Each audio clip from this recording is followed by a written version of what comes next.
Hello viewers, திருப்பூன்றதை பற்றி ஒரு சிறு தெரியாதவங்களுக்கு ஒரு விஷயத்த சொல்கிறேன். இது திருப்பூன்றத்தில் பின்புறம் இருக்கும், இந்த பூங்காக்கு பக்கத்தில். ஆக்சுவலாக திருப்பூன்றம் அதோட சன்னதி பின்புறமாக தான் இருந்திருக்கு ஆரம்பத்தில். அதன் பிறகு தான் இந்த சன்னதியை திருப்பி ஆப்போசிட்டாக திருப்பி வச்சுருக்காங்க. அதனால தான் இதற்கு திருப்பரங்குன்றம் என்று பெயர் வந்துள்ளதாக இங்கே உள்ள பெரியவங்கன்னா சொன்னாங்க எனக்கு.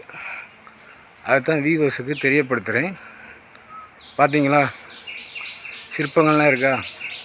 இன்னும் உங்களுக்கு அந்த சன்னதியை நேரில் காட்டுறேன் பாருங்க. இந்த இருக்குது சன்னதியோட என்ட்ரன்ஸ்.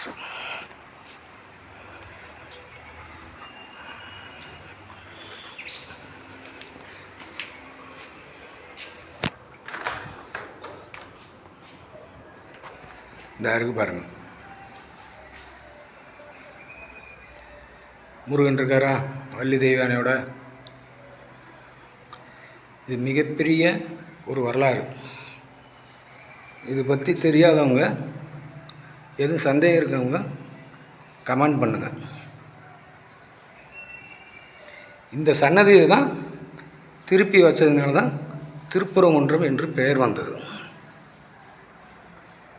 தெரியாதவங்க திருப்பூன்றம் பார்க்கு பூங்கா வாங்க. அதுக்கு பக்கத்தில் இந்த இது இருக்கும், மலை மேலே நீங்கள் தெரிஞ்சுக்கோங்க. மாபெரும் ஒரு வரலாற்று ஒரு சிறப்பு.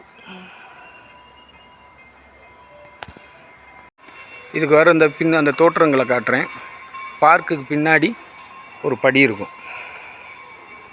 இந்த படி ஏறி தான் நீங்கள் இந்த வரலாற்றை நீங்கள் பார்க்க முடியும். திருப்பூன்றம் வர வெளியூர் வர்றவங்க எல்லாருமே இந்த சன்னிதானத்தையும் கும்பிட்டுட்டு போங்க. இதுதான் பழமையான ஒரு சன்னிதானமாக ஒரு பெரியவங்க எங்களுக்கு சொல்லி கொடுத்தாங்க. நீங்களும் பார்த்துக்கோங்க. இந்த கதவை திறந்து நீங்கள் பார்த்துக்கலாம். சம்மந்தமான ஒரு சிறு விளக்கத்தை கொடுத்துருக்காங்க, அதையும் பார்த்துக்குங்க.